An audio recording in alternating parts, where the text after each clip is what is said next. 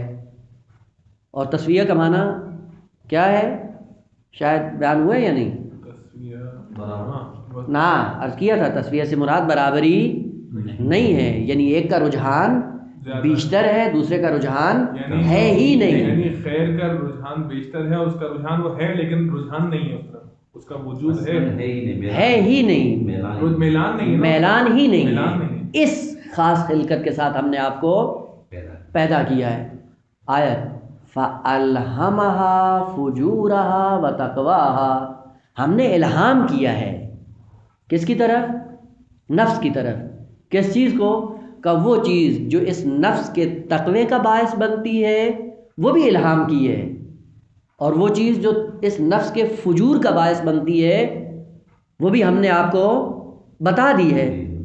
اب یہ آیت کہہ رہی کہ ہم نے بتا دیا ہے، وہ آیت کہہ رہی کہ ہم نے تمہیں کچھ بھی نہیں پتا ہے.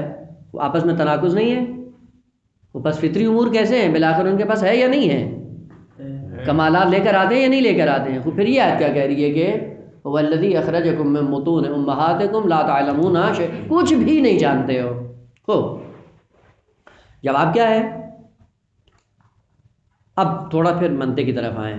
منطق میں دو تعبیریں ہیں علم منطق میں، ایک کا نام ہے علم حصولی اور دوسرے کا نام ہے علم حضوری. وہ سطحی تعریف جو علم منطق میں بیان ہوئی ہے وہ کیا ہے؟ حصول صورت الشیء عند العقل، یہ کیا ہے؟ علم حصولی. یا حضور صورت الشیء عند العقل، یہ بھی اسی کی تعریف ہے علم حصولی کی. اور حضور نفس الشیء عند العقل، یہ کیا ہے؟ حضوری. حصولی کا معنی کیا ہے؟ کہ ایک چیز آپ کی ذات سے باہر ہے، آپ اس سے آشنا ہوتے ہیں. کس طرح؟ کہ اس چیز کی تصویر، صورت، عکس، آئینہ اس کا آپ کے ذہن کے پاس آتا ہے. اس تصویر کے ذریعے آپ متصل ہو جاتے ہیں خارج سے، خارج کا آپ کو علم ہو جاتا ہے. وہ اب خارج کا آپ کو علم ہے لیکن کس کے ذریعے؟ واسطے کے ذریعے. اور وہ واسطہ کیا ہے؟ صورت. پس عقل جب خارج سے آگاہ ہوتا ہے، عالم ہوتا ہے، تو اس خارج کی ایک تصویر آپ کے ذہن میں منتقل ہوتی ہے. اس تصویر کے ذریعے آپ اس خارج کی ذات سے، شے سے آشنا ہو جاتے ہیں. مثلا سامنے آنکھ کے ذریعے آپ نے دیکھا، دیکھنے کے بعد اس درخت کی تصویر آپ کے ذہن میں آئی، اس تصویر کے ذریعے آپ کو درخت کے بارے میں علم پیدا ہو گیا. علم ہے، یہ علم کس سے پیدا ہوا ہے؟ صورت کے ذریعے. یہ صورت بیچ میں واسطہ بنی ہے. پس عقل اور اس شیء خارجی کے درمیان ایک واسطہ ہے، اس واسطے کے ذریعے آپ کو علم ہوا ہے. تو وہ جو علم آپ کو واسطے کے ذریعے آئے وہ کیا کہلاتا ہے؟ علم حصولی. اس میں اشارے استاد، جی ہاں، اشارے، ٹریفک کے اشارے وغیرہ، یہ بھی اس میں ایک مثال ہے نا. اس کو کیا وہ الگ بات ہے، وہ دلالت کی بات ہے، اشارے میں وہ نہیں. سیب جیسے بس وہ علم جو واسطے کے ذریعے آئے وہ کیا ہے؟ حصولی ہے. علم حضوری کیا ہے؟ حضور نفس الشیء عند العقل، خود شے حاضر ہے مدرک کے پاس، عقل کے پاس، ذہن کے پاس، یعنی بیچ میں کوئی واسطہ نہیں ہے. اسی لیے کہا جاتا ہے علم حضوری ہے، یعنی معلوم خود عالم کے پاس حاضر ہے. بس ایک مرتبہ معلوم خود حاضر نہیں ہوتا، اس کی تصویر ہوتی ہے عالم کے پاس، علم اصولی کہلاتا ہے. اور ایک مرتبہ معلوم خود حاضر ہوتا ہے عالم کے پاس، اس کو کیا کہتے ہیں؟ علم حضوری. مثال، وہ مثال علم اصولی کی دی تھی. آپ کو بھوک لگتی ہے، آپ کو پیاس لگتی ہے. یہ بھوک کا لگنا یا پیاس کا لگنا آپ کو اس کا علم ہے یا نہیں ہے؟ آیا واسطے کے ذریعے یا بغیر واسطے کے ہے؟ کوئی واسطہ نہیں ہے. بھوک خود اپنے وجود کے ساتھ نفس انسانی کے سامنے حاضر ہے. یہاں سے پتہ چلتا ہے کہ بھوک کا علم حضوری ہے، پیاس کا علم حضوری ہے. اس سے بالا تر ہمیں اپنی ذات کا علم ہے یا نہیں ہے؟ اپنے آپ کو تو تھوڑا بہت جانتے ہیں نا، جو نام کی حد تک کہ ہم یہ ہیں، ہمارا والد وہ ہے، اس خطے سے تعلق رکھتے، بالآخر جو معلوم. خوب یہ کہاں سے آئی ہیں؟ کسی واسطے کے ذریعے آئی ہیں نہ. پس نفس خود اپنی ذات سے جو آگاہ ہے، یہ آگہی علم حضوری ہے. اب جب یہ دو مطلب الگ الگ ہو گئے، جہاں پہ خالق کی کائنات نے کہا ہے فَأَلْهَمَهَا فُجُورَهَا وَتَقْوَاهَا، علم حضوری دے کر بھیجا ہے. اور جب آ جاتا ہے کہ لا تعلمون شیئا، یعنی جب تم مقام کسب میں آؤ گے، لا تعلمون شیئا، پھر کیا کرو؟ کا مقدمات فراہم کرو، ادبیات سیکھو، منطق پڑھو، اصول پڑھو، فقہ پڑھو، ان سے پھر آہستہ آہستہ آپ آشنا ہونا شروع ہو جاؤ گے. وہ بس جس علم کی نفی کی جا رہی ہے وہ علم حصولی ہے، وہ علم کسبی ہے، اور وہ جو دے کر بھیجا ہے وہ کون سا علم ہے؟ علم حضوری ہے. اور علم واہبی آپ کہہ سکتے ہیں، وہ معلومات جو پوری بشریت کے اندر یکساں طور پر موجود ہیں، وہ علم حضوری کے ذریعے. عدالت اچھی لگتی ہے علم حضوری کے ذریعے، ظلم سے نفرت ہے علم حضوری کے ذریعے، خیر اچھی لگتی ہے علم حضوری کے ذریعے، شر سے نفرت ہے علم حضوری کے ذریعے. لیکن برہان تمانو، قیاس استثنائی، شکل اول، تضاد، تناقض، یہ کیا؟ وہ بھلے یہ پڑھنے پہ موقوف ہے، جب پڑھیں گے پتہ چلے گا. فاعل مرفوع ہوتا ہے، مفعول منصوب ہوتا ہے. یہ سیکھ کر نہیں آئے، یہ سیکھنے کی ضرورت ہے. بس فطری امور یا فطری مخلوق علم سرمایہ لے کر آتی ہے. دو آیتیں اور عرض کر دوں. ایک ہے سورہ رحمان میں الرحمن، آج پڑھیں علم القرآن خلق الانسان علمہ چار آیتیں، تین الرحمن علم القرآن خلق الانسان، ایک دو. سورہ مبارکہ اقرا، اقرا بسم ربک الذی خلق خلق الانسان من علق. علق کا معنی ذہن میں ہے نا؟ علق بلے جو علامہ بل اقرا بسم ربک الذی خلق خلق الانسان من علق. آگے اقرا وربک الاکرم الذی علم بالقلم. توجہ کی ہے کہ بھی ان دو صورتوں میں تو ہم نعرہ لگانے کے لیے پڑھ لیتے ہیں، لیکن سمجھنے کے لیے نہیں پڑھتے ہیں. تو یہاں پہ کہا الرحمن علم القرآن خلق الانسان، تعلیم مقدم ہے، خلقت مؤخر ہے. تعلیم پہلے ہے اور تخلیق بعد میں ہے، ایسے ہی ہے نا؟ تو سورہ اقرا میں کیا ہے؟ خلق الانسان، اور بعد میں علم بالقلم، تعلیم مؤخر ہے. تو یہ کیا مسئلہ ہے؟ تو بعد میں ان لوگوں نے، بعض ہے خطیب ان کی طرف اشارہ کر، بعضوں نے کہا کہ ہاں یہ مخلوقات دو طرح کی ہیں نعرہ لگوانے کے لیے، کہ ایک پڑھ کر آتی ہے اور ایک آ کر پڑھتے ہیں. خوب یہ تقریری نکتہ ہے نا، مطلب قرآنی نہیں ہے. خوب کیا ہے کہا، جہاں پہ کہا کہ علم القرآن خلق الانسان، یہ کس کی طرف ناظر ہے؟ کہا یہ وہ علم ہے جو مقدم ہے تم پر، اس علم کے ساتھ تمہیں خلق کیا جائے گا. اور وہ وہاں پہ جو ہے پہلے تخلیق کر دی، اس کے بعد کیا کہا؟ اللہ میں یعنی ذریعہ بتا دیا کہ قلم کے ذریعے جو سیکھو گے وہ کیا ہوگا؟ علم اصولی ہے. تعبیر دوسری بدل دوں، ہو ایک ہوتا ہے علم بالقوہ اور ایک ہے علم بالفعل، فلسفے کی اصطلاح. علم بالقوہ کا مطلب کیا ہے؟ یعنی آپ کے اندر استعداد ہے کہ آپ اس موجود کو علم میں تبدیل کر سکتے ہیں. خوب جب تبدیل کرنے کی صلاحیت ہو، یہ صلاحیت آپ کی تخلیق پر مقدم ہے. جب اس صلاحیت کو فعلیت میں تبدیل کریں گے، یہ ہے دونوں علم حصولی، یعنی دونوں آپ کو حاصل کرنے ہیں، یعنی حضوری اور حصولی کی طرف ناظر نہیں ہے. بلکہ جب کہا الرحمن علم القرآن، یعنی قرآن کی تعلیم کو بالقوہ آپ کے وجود میں رکھ دیا ہے. یعنی آپ اگر عالم بننا چاہیں گے تو آپ کے سامنے کوئی رکاوٹ نہیں ہوگی. خوب علم القرآن یعنی بالقوہ ہم نے قرآن کی آپ کو تعلیم دی ہے، یعنی صلاحیت رکھی آپ کے اندر، اس صلاحیت کو آپ فعلیت میں تبدیل کر سکتے ہیں. لیکن وہاں پہ جب آتا ہے خلق الانسان علم بالقلم، یعنی اسی بالقوہ کو آپ نے بالفعل میں قلم کے ذریعے تبدیل کر دیا ہے. بس ایک علم جو مقدم ہے وہ علم بالقوہ ہے، یعنی علم کی صلاحیت لے کر آئے ہو، جس طرح کہ بقیہ کمالات کی صلاحیت لے کر آئے ہو. اور ایک وہ علم ہے جس صلاحیت کو آپ بالفعل میں تبدیل کر دیتے ہیں. ابھی آپ مجتہد ہیں، خود تخلیق سے پہلے کہہ سکتے ہیں یا نہیں؟ مطلب وہی بچہ جو شکم مادر میں کہتے ہیں یہ مجتہد ہے، کہہ سکتے ہیں یا نہیں؟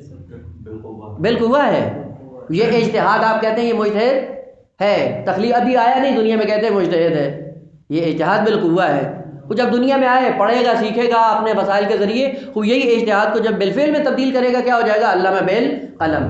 بس وہ علم جو تخلیق پر مؤخر ہے وہ علم بالفعل ہے، اور وہ علم جو تخلیق پر مقدم ہے وہ علم بالقوہ ہے. یا وہ پہلا جواب کے جو عرض کیا ہے کہ اس کے نتیجے میں بس یہ سرمایہ لے کر فطری مخلوق دنیا میں آتی ہے.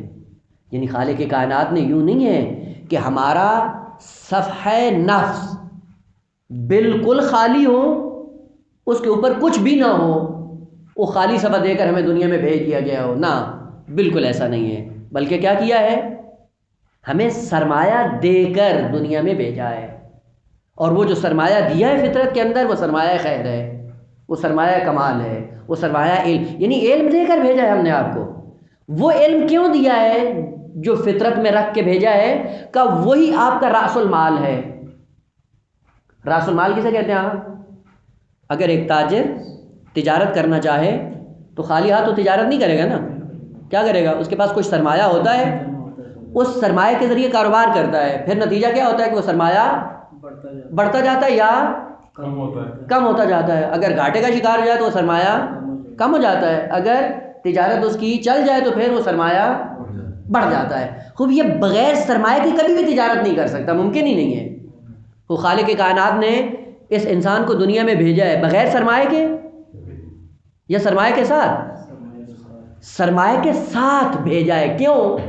کہا کہ اگر یہ سرمایہ نہ ہوتا نہ تو منزل کمال کی طرف جا سکتے تھے نہ منزل خسران کی طرف جا سکتے تھے، ممکن نہیں تھا تمہارے لیے. وہ بالآخر ایک سفر طے کرنے کے لیے کچھ سرمایہ چاہیے، اس سرمایہ کو خرچ کر کے ایک مقصد کو جا کے حاصل کرو. کہ وہ سرمایہ جو ہم نے آپ کو اول خلقت میں دے دیا ہے اسی سرمایہ کو آپ پھر کیا کریں گے؟ یا بڑھاتے جاؤ یا کم کرتے جاؤ. تو اگر آپ بڑھاتے گئے تو کیا ہوگا؟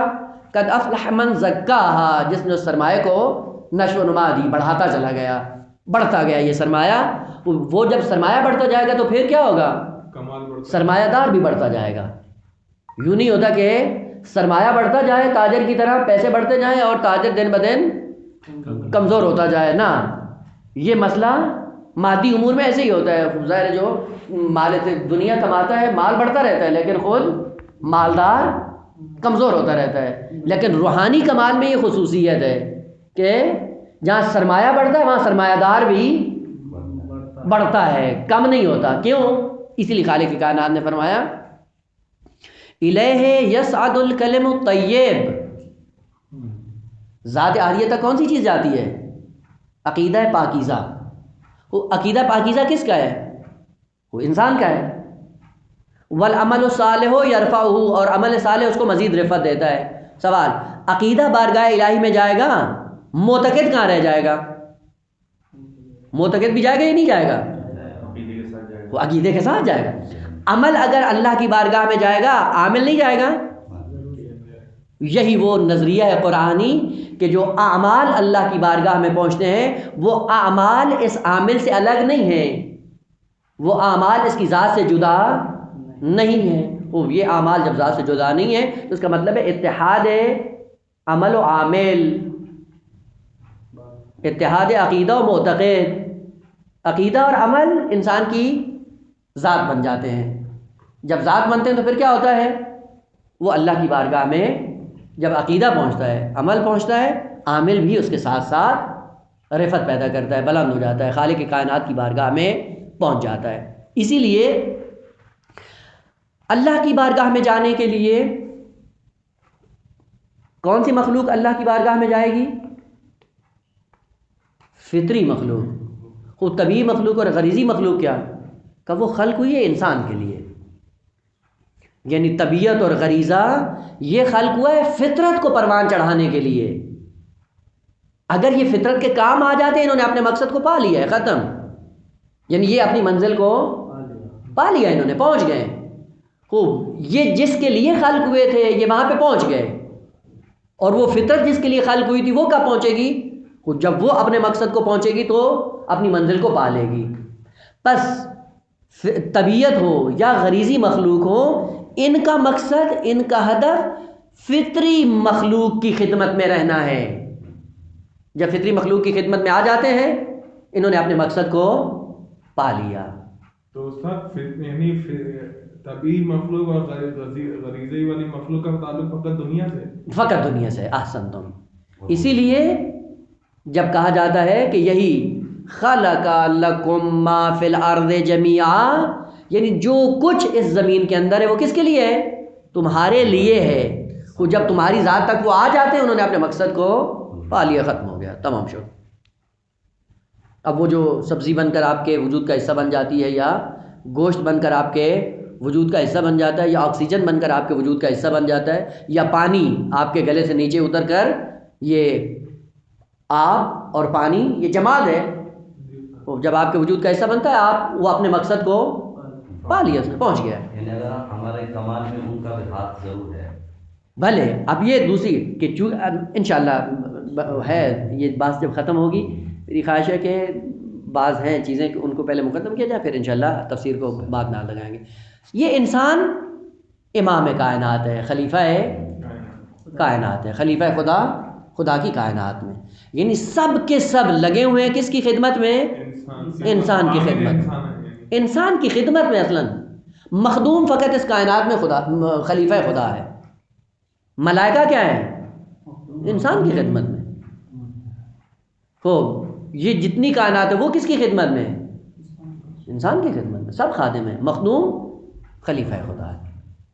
بس فطری امور یہ اپنے مقصد کو کب پہنچیں گے؟ جب یہ خدا کی طرف گامزن ہوں گے. اسی لیے جب خالق کائنات نے انسان کی اور فطرت کی تخلیق کی، اور فطرت کی تخلیق کرنے کے بعد جو دوسرا حکم اس کے لیے صادر کیا وہ کیا تھا؟ یا ایھا الانسان انک کادح الی ربک کدحا فملاقی. کہ انسان تو کیا ہے؟ جا رہا ہے نا، کادح، مشقت میں ہے، رنج میں ہے، زحمت میں ہے. کدھر؟ الی ربک. یعنی یہ ساری زحمت، یہ رنج، یہ مشقت کس لیے ہے؟ آپ کو پروان چڑھانے کے لیے. کو جانا کہاں ہے؟ الی ربک قدحا فملاقی. ایک دن پھر خالق کائنات کی تو ملاقات کرے گا. تو نقطہ اگر غور کیا آیت کے اندر کیا ہے؟ مومنین کو خطاب نہیں ہے، مسلمانوں کو بھی، اہل کتاب کو بھی نہیں ہے. کس کو خطاب ہے؟ انسان. انسان بما ہوا انسان مسافر الی اللہ ہے. بس پورے انسان سب کے سب مسافر ہیں، کوئی بھی اس سفر سے مستثنا نہیں ہے. اب یہ الگ بات ہے کہ ایک سفر کے دوران بہشت میں جا پہنچتا ہے، دوسرا قعر جہنم میں جا پہنچتا ہے. اب جدھر بھی جائے گا بالآخر یا رحمت الہی کے ساتھ اپنے آپ کو متصل کر دے گا یا غضب الہی سے اپنے آپ کو متصل کر دے گا. اتصال ہے، ملاقات ہے، لیکن کس چہرے کی ملاقات کرنی یہ بڑا اہم ہے. یا ایھا الانسان انک کادح الی ربک. وہ قد یعنی جب رنج ہے. دوسرا نقطہ آیت کے اندر یہی موجود ہے کہ آیت یہ بتا رہی ہے کہ کوئی فرد انسانی رنج سے مستثنا نہیں ہے. قدم کے معنی ہی رنج ہے، مشقت ہے. یعنی آپ یہ کہیں کہ کوئی آسودہ خاطر ہو من جمیع الجہات، امکان نظارت، اصل ممکن نہیں ہے، مستثنا نہیں ہے کوئی فرد. یہ الگ بات ہے کہ مشکلات کی کیفیت الگ الگ ہے، ہر ایک کی ایک الگ مشکل ہے. لیکن آپ فرض کریں اس کائنات مادی کے اندر ایک ایسا انسان فرض کریں جس کی کوئی مشکل نہ ہو، اصل موجود نہیں ہے. ہر ایک کی ایک اپنی الگ مشکل ہے. یہ مشکلات رکھی کیوں ہیں؟ یہ مشکلات اس لیے رکھی ہیں کہ اگر مشکل نہ ہوتی کبھی انسان زحمت نہ کرتا، آگے نہ بڑھتا. بس زحمت رکھی جاتی ہے آگے بڑھانے کے لیے. جس کے سامنے رکاوٹ نہیں ہوتی وہ بڑھتا بھی نہیں ہے. رکاوٹ اس کے سامنے رکھی جاتی جس کو آگے بڑھنا ہے، یہ مشکلات کیوں رکھی ہیں؟ کہا تمہیں کمال کی طرف بلانا ہے. خوب بغیر زحمت کی کوئی بھی کمالات کو نہیں پا سکتا. البتہ پھر مشکلات ہر ایک کی اپنی اپنی. پس پہلا نقطہ کہ یہ فطرت یا مخلوق فطری، اس کے اندر ہم نے کمال بالقوہ رکھا ہے، کمال بالفعل، کمال کی صلاحیت دی ہے، سرمایہ دیا ہے. اس سرمایہ کو بڑھا بھی سکتے ہو، کم بھی کر سکتے ہو. اسی لیے کہا خالق کائنات نے والعصر ان الانسان لفی خسر، لیکن آگے کیا ہے؟ الا الذین آمنوا وعملوا الصالحات. خوب طبیعت انسانی یوں ہے، خسارے میں ہے. یعنی آپ طبیعت انسانی کے اگر آپ افراد دیکھنا چاہیں، وہ بھاری تعداد میں آپ کو خاسرین مل جائیں گے. یعنی جنہوں نے اپنا سرمایہ کیا کیا ہوا ہے؟ کھو دیا ہے. دن بدن سرمایہ کم کرتے جا رہے ہیں. خسارہ اسی کو کہتے ہیں نا، سرمایہ دن بدن کم ہوتا جائے. خوب جب خسارہ دن بدن کم ہوگا تو نتیجہ کیا ہوگا؟ وہ یہ سرمایہ اس لیے تھا کہ تم اوپر جاؤ. خود سرمایہ دیا جا رہا ہے لیکن تم اوپر کی بجائے نیچے جا رہے ہو. تو یہ کیا ہے؟ سرمایہ کم ہو رہا ہے نا. اور جب سرمایہ کم ہو رہا ہے تو پھر کیا کرو گے؟ وہ کیسے بڑھاؤ؟ کہ وہ لوگ جو ایمان اور عمل صالح کی دولت سے مالا مال ہیں، وہ اپنے سرمایہ کو بڑھا رہے ہیں. اب حدیث سمجھ میں آتی ہے امام موسیٰ کاظم علیہ السلام کی کہ مغبون من ساوا یوماہو، گھاٹے میں وہ انسان مغبون ہے. مغبون آپ نے پڑھا ہوگا، خیار غبن، غابن، مغبون. غبن کسے کہتے ہیں؟ گھاٹے کو، نقصان کو. آپ اگر کوئی معاملہ کرتے ہیں اور معاملے میں بائع اور مشتری موجود ہوتا ہے، لیکن وہ جو چیز دیتا ہے اس چیز کے اندر کوئی نقص ہوتا ہے، اس نقص کی وجہ سے بتاتا نہیں ہے، معاملہ کر دیتا ہے. بعد میں جو خریدنے والا ہے اس کو خیار غبن ہے، یعنی چونکہ اس نے دھوکہ دیا ہے، اس کو اختیار ہوتا ہے کہ معاملے کو باطل کر دے، فسخ کر دے. وہ کہا مغبون، ان گھاٹے میں وہ انسان. کون؟ منصاوا یوما ہو، جس کے 2 دن مساوی ہوں. یعنی آج جس منزل کمال پہ ہے، اگلے دن بھی اگر اسی جگہ پہ ہے تو یہ گھاٹے میں ہے. آقا ہم اپنا حساب خود کر لیں کہ ہمارا ہر آنے والا دن پہلے سے بدتر ہوتا ہے. ساوا، سین الف کے ساتھ، ساوا باب مفعلہ سے ہے. ساوا یساوی، مساوات، یعنی مساوی نہ ہو، برتر ہو. اسی لیے کہا کہ اگر دونوں دن اس کے آج اور آنے والا دن برابر ہوں تو پھر کیا ہے؟ یہ گھاٹے میں ہے. تو پھر کیا کرنا ہے؟ ہر آنے والا دن پہلے کی نسبت بہتر ہو، ارتقاء کی منزل ہو. خوب یہی سے پتہ چل جاتا ہے کہ جس کا آنے والا دن پہلے سے بدتر ہے، یہ کیا ہے؟ بدترین ہے، اسوأ حال ہے نا، یہ خسارے میں ہے. اس سے بدتر اور کون ہو سکتا ہے؟ وہ پہلے دن میں اچھے تھے. اسی لیے سب سے بڑی دعا جو انسان کے لیے ہوتی ہے وہ کیا ہے؟ اللہم اجعل عواقب امورنا خیرا. اسوأ حال ہو کر دنیا سے نہ جائیں. یہ کون لوگ ہیں؟ جن کا ماضی درخشان ہوتا ہے، مستقبل تاریک ہو جاتا ہے. کیوں؟ یہ مغبون لوگ ہیں، توجہ نہیں کیے. اور یہ سخت ہے انسان کے لیے عاقبت بخیری ہونا. لہذا عموماً بزرگان نے جو تلقین کی ہے اور زیادہ توجہ دلائی وہ اسی پہ ہے. کہا کہ آپ کی ساری دعاؤں کا خلاصہ یہ ایک دعا ہونی چاہیے بس، اللہم اجعل عواقب امورنا خیرا، عاقبت بخیری. اسی لیے کہا جاتا ہے کہ ایسا نہ ہو کہ ماضی کا سرمایہ سارا انسان ہاتھ سے دے کر خالی ہاتھ بارگاہ الہی میں جا پہنچے. بالآخر جانا ہے بارگاہ الہی میں. وہ فرق کیا ہوگا؟ اگر رحمت الہی سے جا کے متصل ہو گئے قد افلح من زکاہا، اور اگر غضب الہی سے روبرو ہو گئے تو پھر کیا ہے؟ قد خاب من دساہا. یہی خسارے میں انسان ہے، خسران ہے، یہی مغبون ہے، یہی غبن ہے، یہی گھاٹا ہے. پس نقطہ اول کہ فطری امور کو بالقوہ خالق کائنات نے ہمارے اندر رکھا ہے، اس بالقوہ کو بالفعل میں تبدیل کرنا ہے. وہ جو بالفعل تبدیل کریں گے وہ ہمارا اپنا عمل ہوگا، وہ ہمارا اپنا اختیار ہے. اپنے اختیار سے اس کو فعلیت میں تبدیل کرنا ہے. وہ فعلیت کیسی ہے؟ 2 طرح کی فعلیت ہے. شر میں بھی تبدیل کر سکتے ہیں، خیر میں بھی تبدیل کر سکتے ہیں.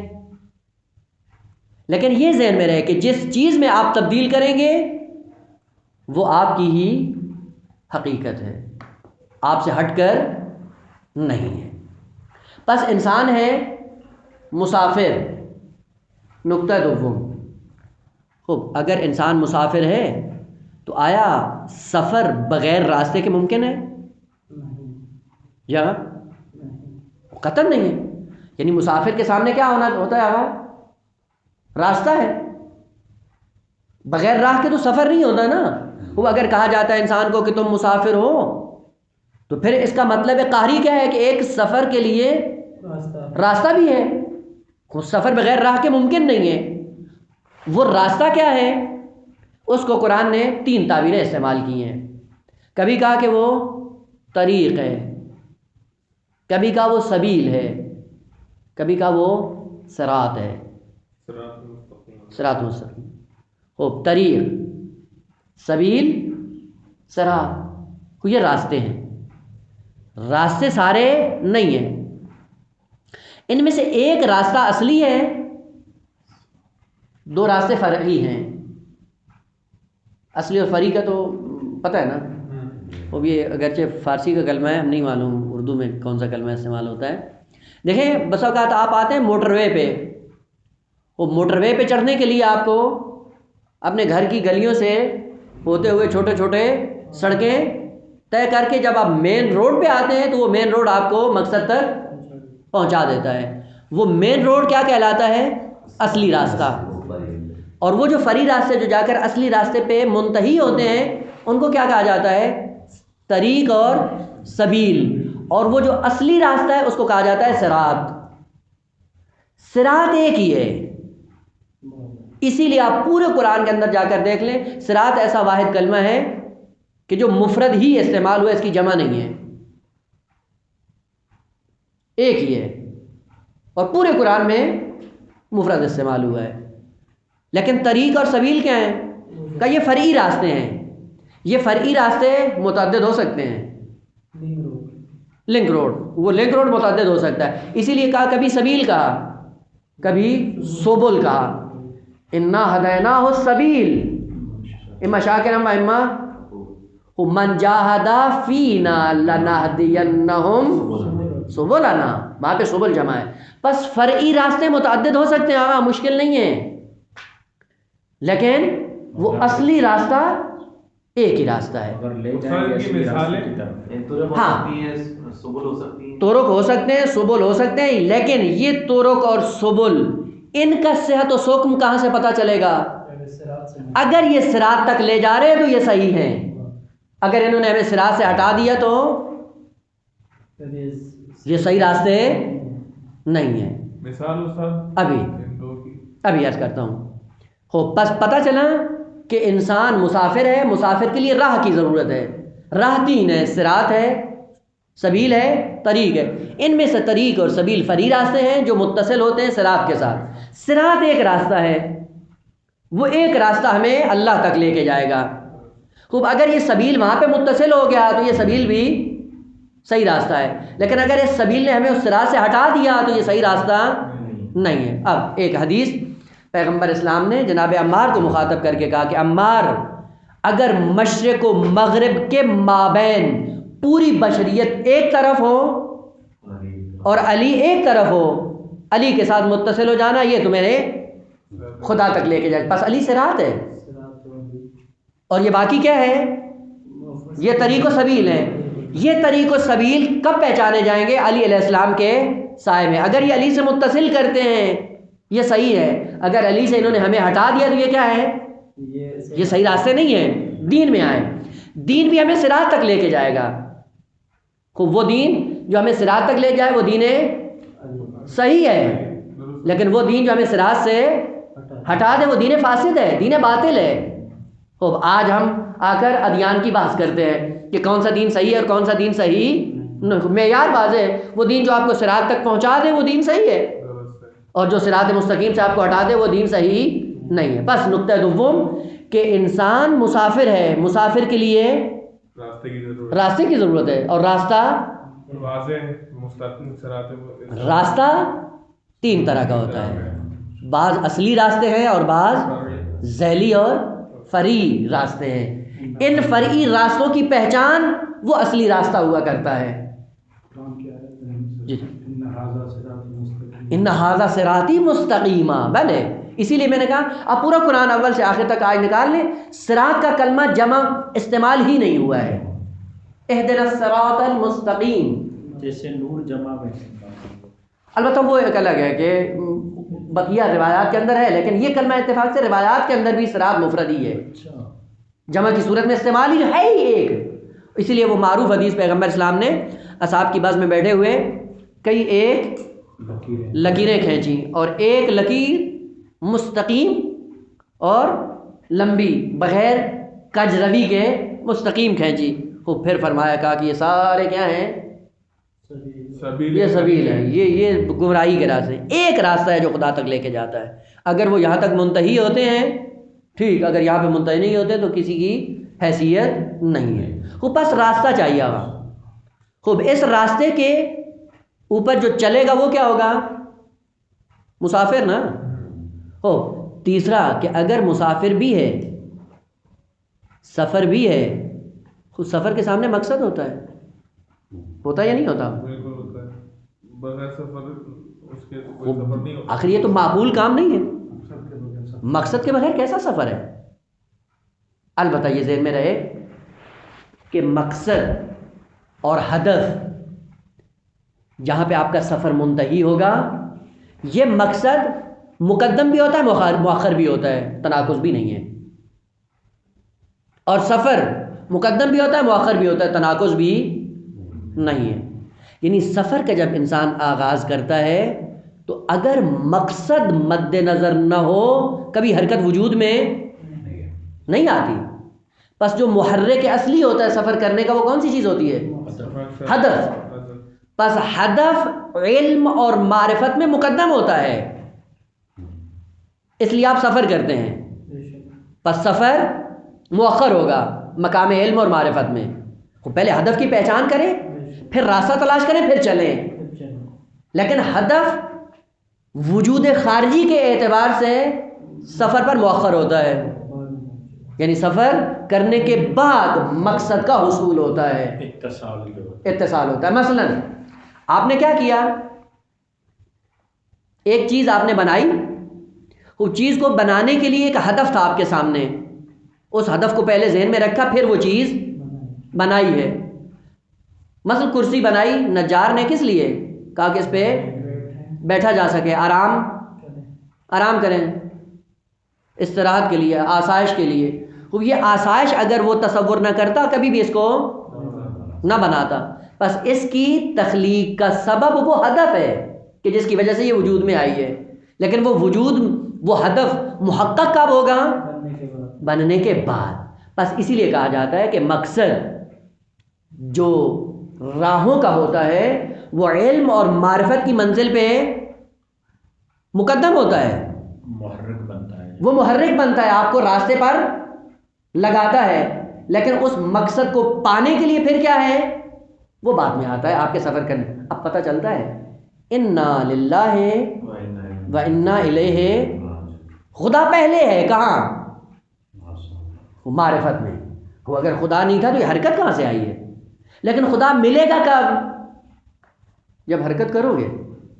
بس خدا نے معرفت توحید کی ہماری فطرت میں رکھ دی ہے. کیوں رکھ دی ہے؟ کہا کہ اگر یہ معرفت نہ ہوئی یہ انسان کبھی بھی سفر نہیں کرے گا. لیکن خدا تک پہنچنے کے لیے کہا جب تک حرکت نہیں کرو گے نہیں پہنچو گے. اب پتہ چلتا ہے کہ جس اعتبار سے اس کی معرفت مقدم ہے وہ مبدا ہے، اور جس اعتبار سے وہ مقصد ہے اس اعتبار سے وہ معاد ہے. اب پتہ چلتا ہے هو الاول هو الآخر. اول ہے کس اعتبار سے؟ معرفت کے اعتبار سے. معرفت پہلے ہے. یہ معرفت سبب بنتی کیا کریں؟ حرکت کریں. خوب حرکت کریں گے کہاں پہنچیں گے؟ خدا تک پہنچیں گے. هو الآخر. آخر کیوں ہوگا؟ بل ہے آپ کے سفر کی انتہا ہے. وہ اس مقصد کو پانے کے لیے آپ کو سفر کرنے کی ضرورت ہے. بس عقلی اعتبار سے فطری مخلوقات کے سامنے کون سی چیزیں آگا؟ فطری مخلوقات ہیں. مسافر اس کے لیے دو، اس کے لیے سفر کی ضرورت ہے. سفر کے سامنے ایک ہدف ہے، ہدف کے بغیر سفر کرنا ممکن ہی نہیں ہے. اصلا سفر وجود میں ہی نہیں آئے. اسی لیے عرض کیا تھا کہ جب خدا کی حد نہیں ہے تو آپ کے سفر کی بھی کوئی حد نہیں ہے. پہلے عرض کر چکا ہوں. تو پھر آخر کا لفظ کیوں استعمال ہو؟ یعنی ہدف کو متوجہ، ہاں ہدف کو متوجہ کرنے کے لیے کہا آخر. یعنی آپ کی حرکت کا انجام کیا ہے؟ وہی ذات ہے، اس لیے آخر کہا ہے. یعنی آپ کا سفر مستقل رہے گا. جب تک آپ نہیں پہنچ پاتے ہیں نہیں پائے. خوب اب اس سفر کے لیے نقطہ دوم کہ وہ انسان جب سفر کرتا ہے، سفر کرنے کے لیے 3 حالتیں اس کی وجود میں آتی ہیں. مطلب صرف میرے خیال میں رہ جائے گا لیکن اس کو ابھی عرض کر دوں. وہ کیا ہے کہ یہ جو مسافر ہے، فطری امور، فطری مخلوقات جا رہی ہیں خدا کی طرف، مسافر بن کر سفر کر رہی ہیں. یہ سفر کبھی کیا ہوتا ہے، سفر کون سا ہے؟ البتہ یہ چونکہ پہلے عرض کر چکا ہوں اس کی طرف اشارہ کر دوں. یہ سفر کون سا ہے؟ عمودی سفر ہے، افقی سفر نہیں.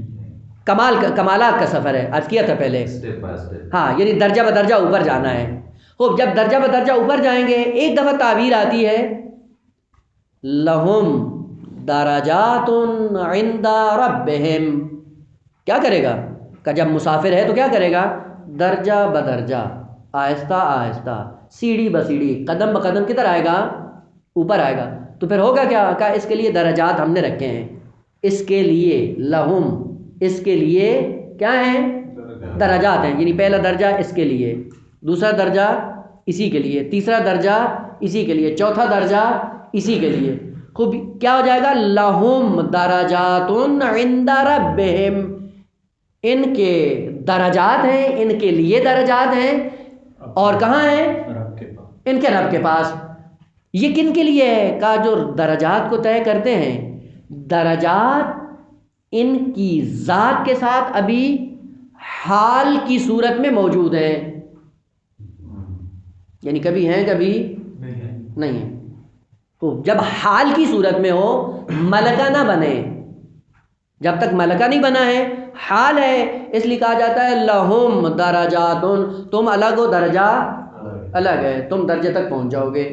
کیوں؟ چونکہ حال میں ہو. حال کا مطلب کیا ہوتا ہے؟ حالت، یعنی کبھی ہے کبھی نہیں. حالت ہی ہوتی ہے نا، متعدد احوال. خوب کیا کہتے ہیں؟ آپ کا حال کیسا ہے؟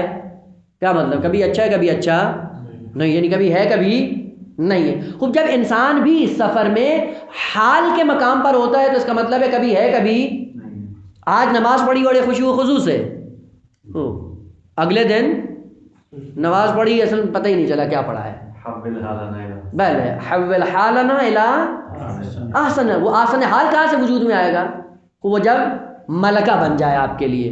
وہ عجیب بات ہے قرآن کی تعبیریں. کہا کہ جب یہ حال ہو، یعنی کبھی ہے کبھی نہیں ہے، پھر کہاں پہنچو گے؟ کہ لہم درجات عند ربہم. رب کے پاس ان کے لیے درجات محفوظ ہیں. جائیں گے تو خالق کائنات ان کو درجات دے دے گا. اگر اس سفر میں اس نے اتنا قوی سفر کیا کہ وہ درجات اس کی ذات کا حصہ بن گئے، ملکہ بن گیا،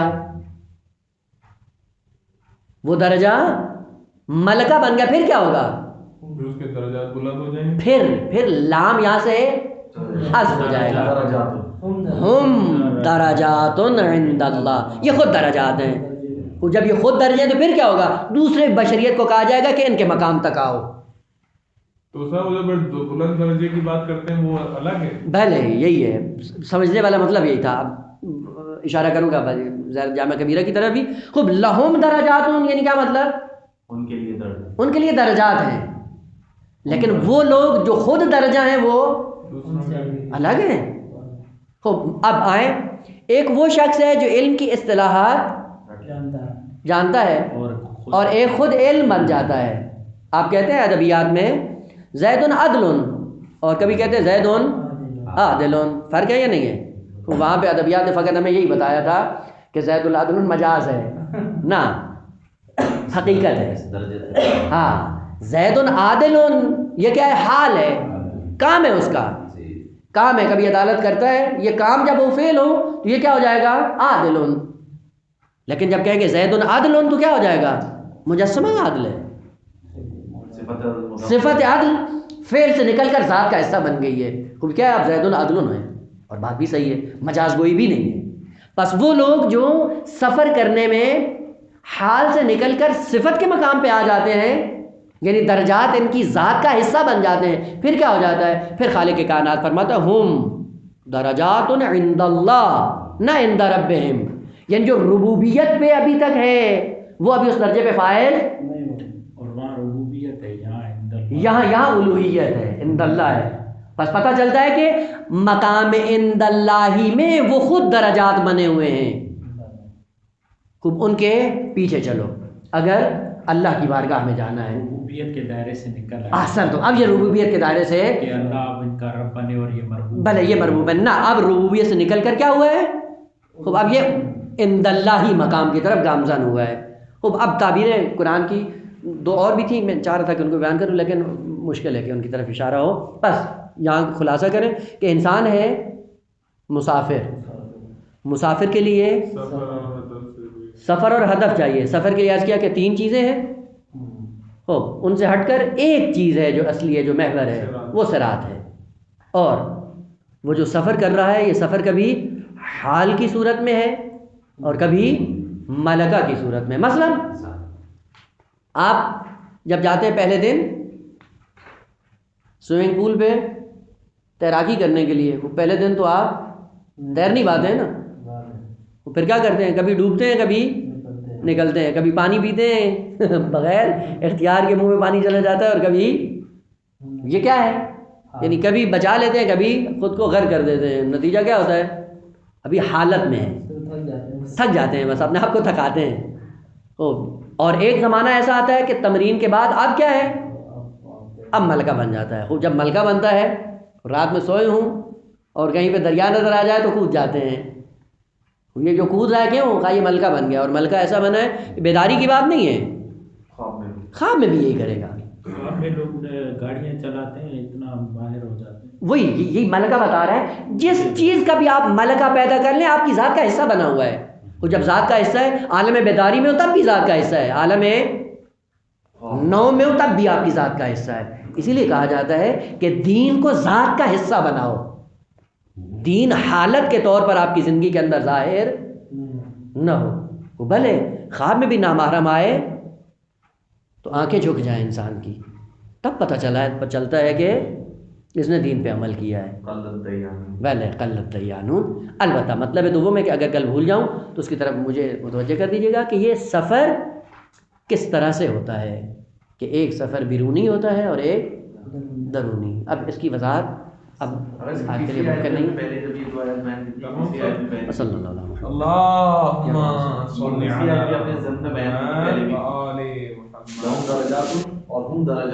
اور ایک تیسری آیت بھی آپ نے بیان کی تھی اسی ذیل میں. 3 آیات آپ نے پہلے ہی جب بیان کیا تھا، وہ تھا اصحاب الجنہ. نہیں وہ تھے، ایک تھے اصحاب الیمین تھے، ایک مقرب تھے. ہاں مقرب جو تھے سابقون کے لیے کہا تھا، مقرب الگ ہیں، ہاں سابقون الگ ہیں، اصحاب الیمین الگ ہیں. ہاں